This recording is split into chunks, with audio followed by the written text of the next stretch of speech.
High viewers, doctors kitchen and ব্লগসের আজকের পর্বে আপনাদের সবাইকে স্বাগত জানাচ্ছি। আপনাদের সাথে আছি আমি অধ্যাপক ডক্টর নাজনীন নাহার, ক্যান্সার রোগ নির্ণয় বিশেষজ্ঞ। বন্ধুরা, আজকে আমাদের দাওয়াত পর্বের দ্বিতীয় দিন। আজকে বুধবার, শুক্রবারে জানেন আপনাদের ভাইয়ার বন্ধুরা ইফতার করবে ইনশাল্লাহ। তো আজকে অনেক কিছু করছি। আজকে দই বড়া করব, এখানে বেসন নিয়েছি, বুন্দিয়া করব, ছোলা ভিজিয়ে রেখেছি, ছোলা করে রাখবো। এখানে খাসির মাংস নিয়েছি বন্ধুরা, হালিমের জন্য খাসির মাংসটাকে প্রিপেয়ার করব এবং আলুর চপ বানাবো।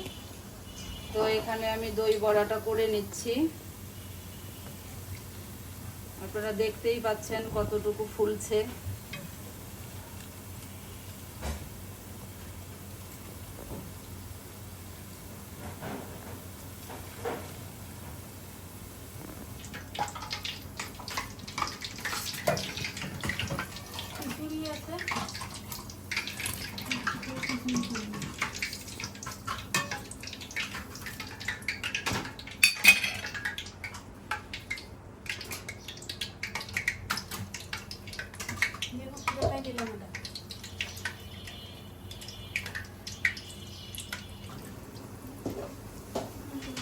এখানে বন্ধুরা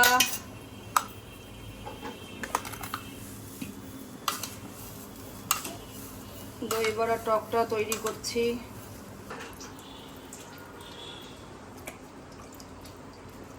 এখানকার চিপাটাই দেখা, এখানে দেখানো লাগবে না, এমনভাবে ধরবে দুইটাই দেখা যাবে।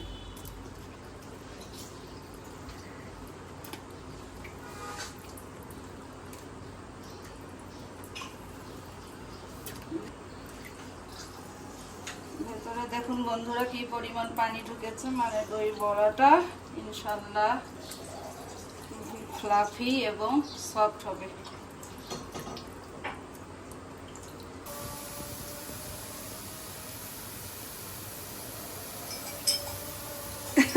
কিরে ভিডিও হচ্ছে আজকে যে বেশি জন্য সৌজন্য রব্বা,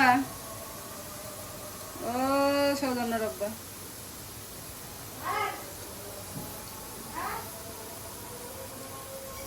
এটা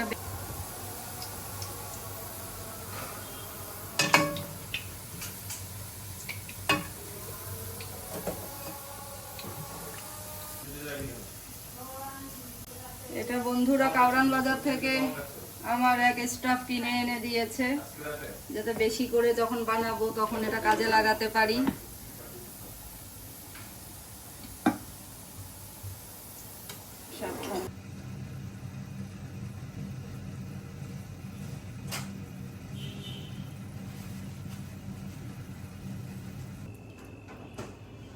এখন বন্ধুরা আমি শিরার মধ্যে দিয়ে দেব বুন্দিয়াগুলো, কিন্তু কালার যেগুলোতে দিয়েছি আমি সেগুলোতে একটু আলাদা করে শিরা দিয়ে দিচ্ছি, কারণ এই শিরাটা আমি দেখলাম যে এখান থেকে যদি আমি একসঙ্গে মিক্স করি তাহলে পুরো বুন্দিয়ার কালারটা একটু চেঞ্জ হয়ে যায়, এই ইয়েটা লেগে, এই কালারগুলো লেগে। এজন্য আমি কালারের গুলোতে আগে ছোট দুইটা বাটিতে করে দিয়ে দিচ্ছি। এটা এখানে থাকুক, দুটো আলাদা থাকুক, আর এখানে আমি বুন্দিয়াগুলো দিয়ে দিচ্ছি। বন্ধুরা দেখুন বুন্দিয়াগুলোর কালার ইয়েগুলো কেমন হয়েছে, কেমন ফুলকো আর তেমনই গোল।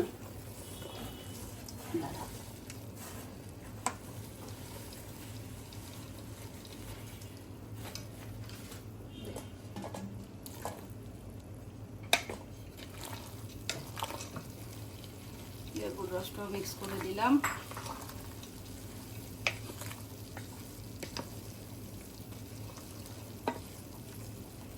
ঢাকনাটা দিয়ে রেখে দেওয়া দিবেন, আর কিছু লাগবে না, এটা 1 ঘন্টা হোক। সৌজন্য রাব্বা স্যার নামাজ নেই না, বুন্দিয়া কি কম হবে নাকি এই টেনশন করতেছি আমি। আর এখানে একটু দেখা, এখানে বন্ধুরা আমি হালিমের মাংসটা উঠিয়ে দিয়েছি, এটা ধীরে ধীরে হোক প্রসেসিং। ছোলাটা ভেজে নিই এখনো ভালোভাবে, ছোলাটা ভিজুক, রাতের বেলায় এসে ছোলাটা করব। এখানে ঢাকনা দিয়ে দে। সৌজন্য রাব্বা, আপনার বন্ধুদের দাওয়াতের দ্বিতীয় দিনের প্রিপারেশন। আজকে বুধবার, 11 রোজা। এখানে আছে হচ্ছে এই যে দই বড়া করলাম, অনেক সুন্দর। ডুবাই রাখলাম। পাশে আবার মাল্টি কালার বুন্দিয়াও দেখা যাচ্ছে। বুন্দিয়া এর আগে মাখাই নাই, মানে এই কালারগুলো ওর সঙ্গে মিক্স হয়ে পরে আবার দেখা যায় কালারটা ঝামেলা হয়, এজন্য এটা পরে মানে মাখাবো। মশলা দেখা যাচ্ছে। হ্যাঁ, এই যে এখানে হচ্ছে ছোলাটা উঠাই দিব আবার, ছোলা। আর এখানে হচ্ছে হালিমের মাংস।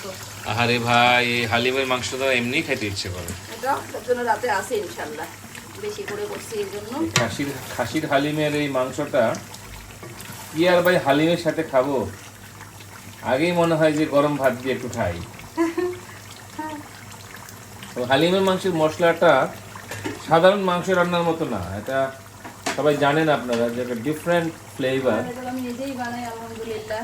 আর এটা নাজরিনের বানানো হালিমের মাংসের মশলা, এবং খাসির মাংসের এই মশলাটা অসাধারণ। বন্ধুরা, আমাদের মেহমানদের ইফতারের আয়োজনের দ্বিতীয় পর্ব আপনাদেরকে দেখালাম।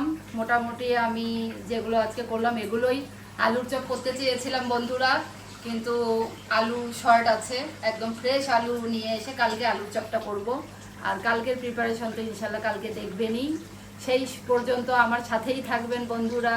সবাই খুব খুব ভালো থাকবেন, আমাদের জন্য দোয়া রাখবেন। আল্লাহ হাফেজ।